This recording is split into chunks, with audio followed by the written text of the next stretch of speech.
Ok, aujourd'hui parlons des mots patron et patronize. Ce sont deux mots courants en anglais, mais ils sont un peu particuliers. Tout d'abord, le mot patron a les mêmes origines latines que le mot patron en français. Donc ça ne sera pas surprenant de savoir que d'abord le mot a le sens supérieur, ou alors maître ou protecteur. And that is St. Jude. Santo Jude. He's a patron saint of the lost causes. And policeman. Et après ça, patron a commencé à vouloir dire le mécène, quelqu'un qui investit de l'argent ou donne de l'argent à une personne ou à un groupe. I put up with you because your father and mother were our finest patrons, that's why. Et de ça, le mot a pris le sens d'une autre personne qui donne de l'argent à quelqu'un, un client.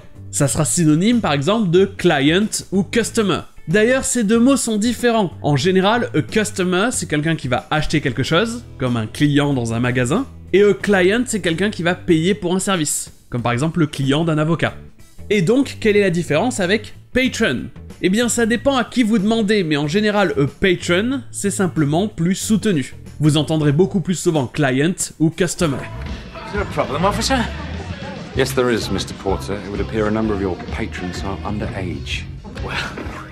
Mais par contre, le verbe to patronize est beaucoup plus courant. Ça peut vouloir dire être le client de quelqu'un ou quelque chose, mais en général, to patronize va avoir un rapport avec l'ancien sens de patron, être supérieur à quelqu'un. To patronize va vouloir dire se sentir supérieur à quelqu'un et le montrer. En clair, ça veut dire prendre quelqu'un de haut ou être condescendant envers quelqu'un.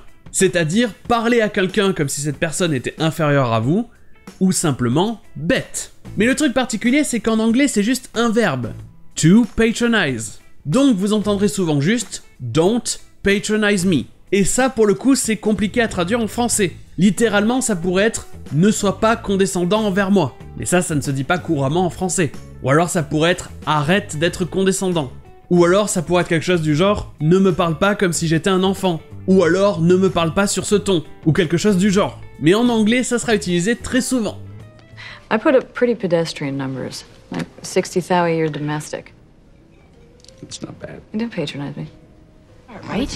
It's all of that. Oh, Jesus, don't patronize me. I'm not. You're patronizing me. No, it's just a funny little buzz. I'm having a nice time. I don't want to do a thing. And Michael, just take a beat. We'll talk about this later. Lawrence, please don't patronize me. Et voilà pour Patron et Patronize, et sur ce je vous dis à demain.